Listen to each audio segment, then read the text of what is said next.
experience. And as Mrs. I said, five children, five characters. And the thing is that my husband and I, we came from communication background. He's a communication engineer. He used to work with Astro. I used to work in broadcasting. So we are supposed to know these things and know how it affects people. We are the ones who make you consume all these things, right? But when we had our children, handphones were only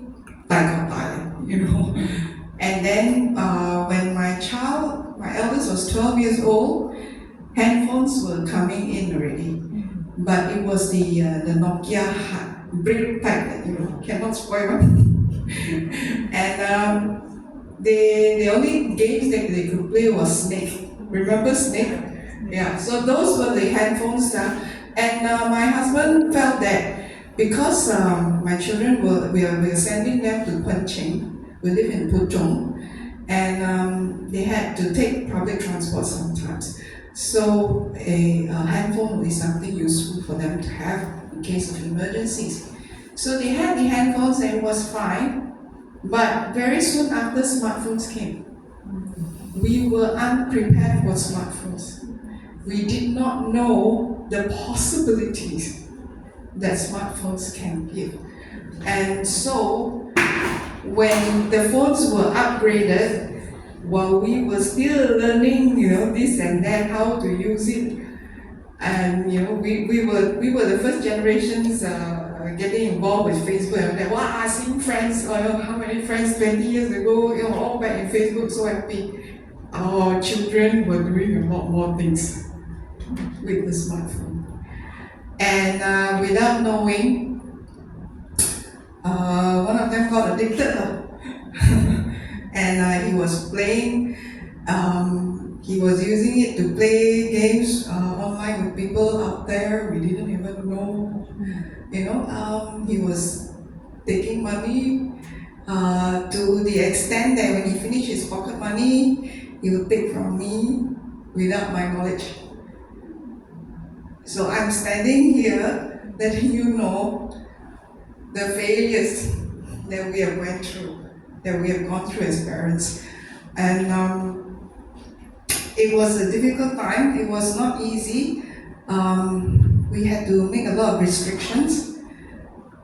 But because of the foundations that we had put up, even when they were babies, you see, for our children, we made sure that as soon as I know that I was pregnant, we went to cradle roll.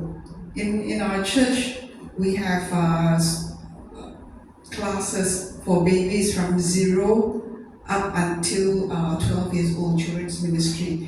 You can ask Julie about it. So from pregnancy onwards, I was already sitting there. When it's time to dedicate the child, we would dedicate the baby as a family. So all our children, by the time they turn 1, they were dedicated to God, to dedicate the children to God already. So when troubles come, when we didn't know what to do. At that time, there wasn't many resources available, okay? We were kind of left in the dark, not really know what to do, so we could only turn to God. We had to turn to each other, turn to God. For it's like, no point blaming one another already, because that is like, whose decision was it to give them headphones? It wasn't me. I wasn't earning any money. It was not my decision. The decision was made without my consent, without discussion. Okay, but at that point, there's no point blaming one another already. It was too late. So when we knew that our son was addicted and was leading to other problems, we had to seek help, and we only asked God for help. That was the only thing we could do. And then we put in restrictions, like any other restrictions, no handphone, all come back. Everything, no screens, nothing, all came back to us. And then we were afraid that if we were too strict, he would run away.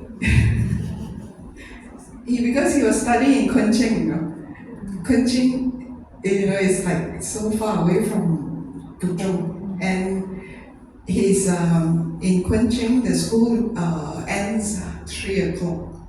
So, they don't get back until 5 something.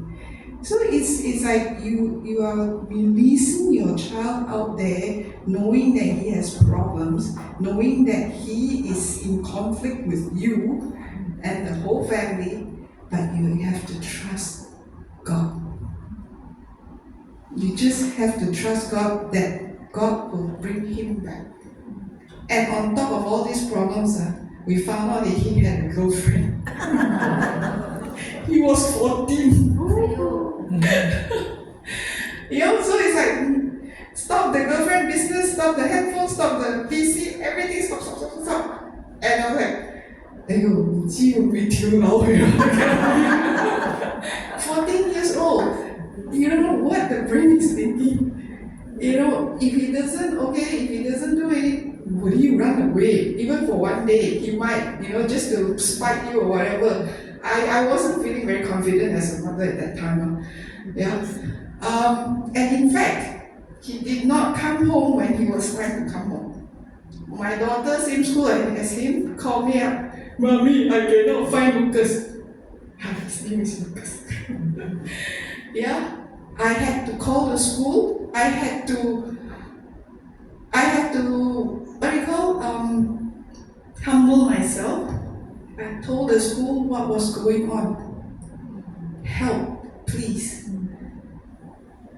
We tried to discipline my son. He's having this type of problem. I don't know where he is now. The school was really good. They said, we will get back to you. And they did. When they got back to me, it wasn't good news. He's left the school grounds, we are sure. What to do now? Just have to wait. We wait, and he came home. And he said, oh, I didn't know that I had to wait for Chiche. So I came home alone. And the thing is that what I'm trying to say is that when there's only so much as parents we can do. Just like Mrs. Ann said, we can only rely on God. And that was a very big wake-up call for us as parents, that we had to come together and ask God for help. We have to come together as people for help. We cannot raise our children in isolation. We do not have all the answers. We do not know everything. For my husband and myself, we set up family in the Klang Valley on our own. My parents were in Taiping, his parents were in Penang. We had nobody here, but we had the church. And so we went to the church. We took parenting course, we took marriage course, and if I wish to tell you with all this is enough, but not necessarily. Okay? God is still the number one that you need to rely on. And I'm the type that I like to stay home. And my husband doesn't talk.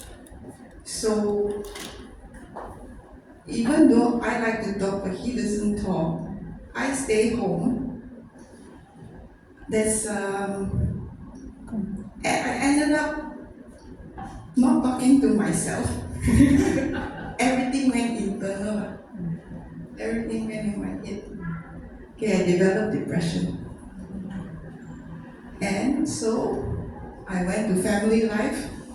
I went for counseling. 2 years. Okay, a lot of people don't know, but I'm not ashamed to tell you that I had depression. I went for counseling. for 2 years. Almost every week, I went for counseling.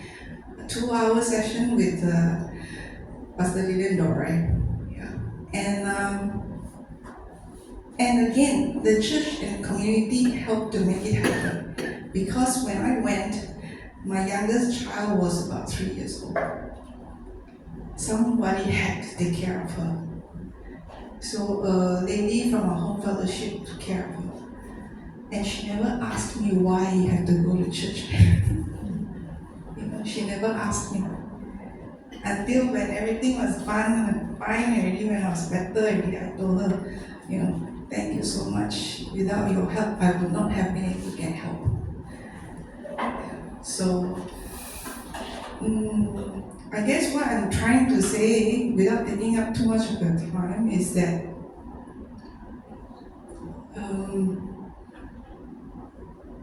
don't be afraid to seek help.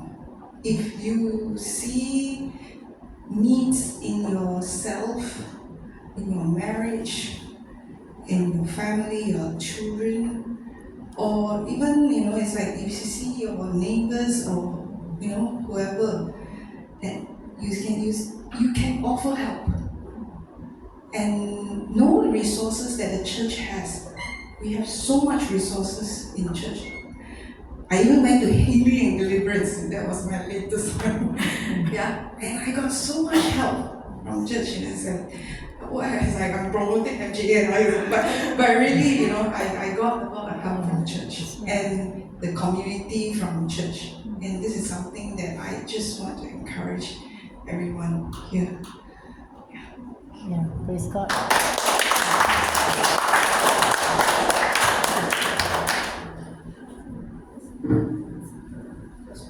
Pastor.